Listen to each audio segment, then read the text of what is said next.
इस्लामपूर शिवपुरी मार्गावर एसटी बसच्या चालकाचा ताबा सुटल्याने इस्लामपूर आगाराची बस घसरून झाडावर जाऊन आदळली आहे। या भीषण अपघातात बसमधील 14 प्रवासी जखमी झाले। सदरचा अपघात दुपारी 1 वाजण्याच्या सुमारास झालाय। अपघाताची खबर न देता बसचा चालक हनुमंत यशवंत घोरपडे याने घटनास्थळावरून पलायन केले।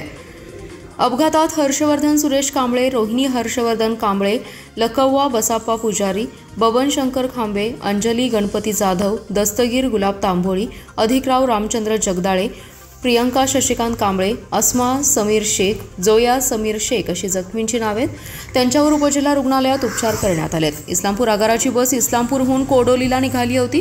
बसचे चालक हनुमंत यशवंत घोरपडे तर वाहक म्हणून इब्राम महमूलाल पटेल होते। बस वाघवाडीच्या हद्दीतील राजमुद्रा हॉटेलसमोर आली असताना बस चालक पाणी पित होता। भरधाव वेगात असल्याने चालकाचा बसवरील ताबा सुटल्याने बस रस्ता ओलांडून रस्त्याकडेला असलेल्या चरीमध्ये जाऊन एका बाजूला पडून झाडावर जाऊन धडकली। या बसमध्ये पुरुष आणि महिला प्रवाशांसह महाविद्यालयीन विद्यार्थी होते। बसचे प्रवेशद्वार झाडात अडकल्याने प्रवाशांनी बाहेर पडण्यात अडचणी आल्या।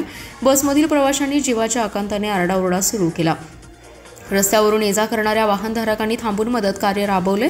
बसमधील प्रवाशांना चालक, केबिन आणि पाठीमागील आपत्कालीन दरवाजातून बाहेर काढण्यात आलं। दरम्यान इस्लामपूर पोलीस ठाण्याचे पोलीस निरीक्षक संजय हारुगडे यांच्यासह त्यांचे सहकारी दाखल झाले।